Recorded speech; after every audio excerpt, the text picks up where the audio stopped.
How would I describe this piece here? I'd call it a bit of a paradise. I mean, we're surrounded by grain country, a lot of grain farming. It's in more of the hard grass country, starting to get a little drier out here than it is further west. When we come down here, it's quiet.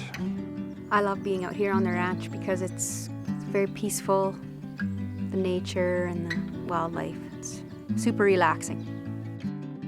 Hi, I'm Jerry Berg. Hi, I'm Dawn Berg. It's good to have you here at the Ribbon Creek Ranch. We've only been here 10 years, but it feels like we put a lot of effort into it. A typical day for me is very diverse. I share my time between here at Ribbon Creek and back home on the grain farm where I live. You know, some days are spent out in the field, some days are spent out here checking the cows. Now during calving time, we're here maybe once a day or every other day checking the cows, making sure everyone's happy. Moving fences, checking and monitoring the grass in different parts of the farm. But there's so many aspects. You know, obviously I have the favorite parts of being out here taking care of the cows, but the work is quite diverse.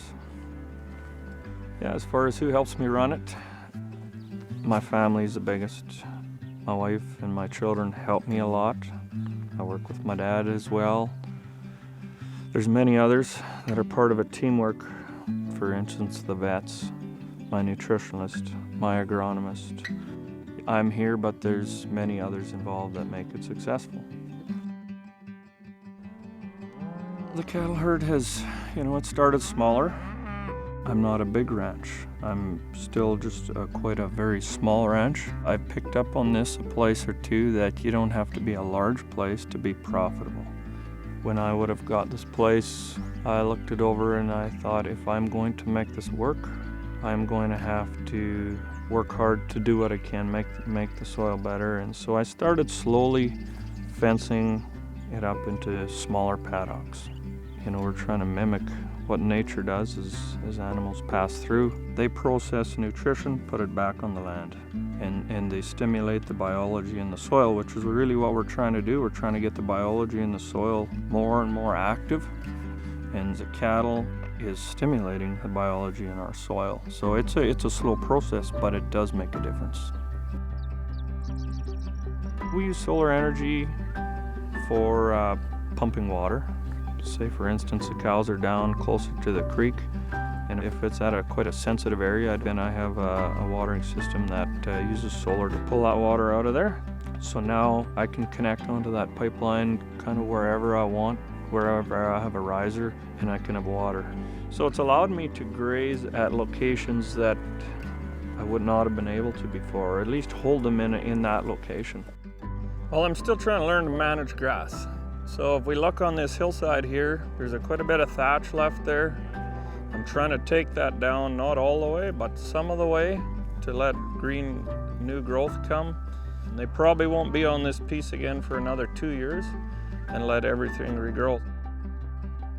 When you think of cow-calf, the biggest cost that most guys have would be winter feed.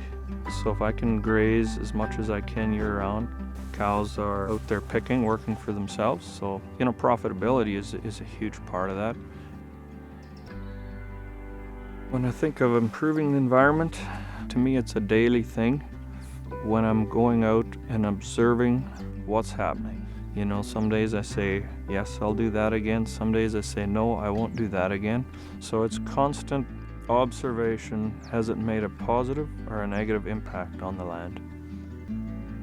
I've heard this statement, if you want to make small changes, you change the things you do. If you want to make big changes, you change the way you view things. When I look back, I'd say Foothills Forge and the field days they put on, the conferences they've been involved in, there's a lot of networking with a lot of other producers of like-minded interests. That has made a bigger impact on what's changed my ranch than anything else. And so I became really enthused about it. Been a member for quite a few years now, and yeah, it's been a bit of a journey, and it will continue. Well, when I think of receiving this award, I wasn't the one that applied. It was my vet team that asked if they could send in the application. They went to a lot of effort, so I just, I say thank you to them. They're a great team. But I feel very humbled. There's many out there just like me. We're just trying to make a living and do what's best. So I feel very humbled to have got it. So yeah, if we can maintain this place, make it sustainable, make it a place for our children to continue on, yeah, it's important to us.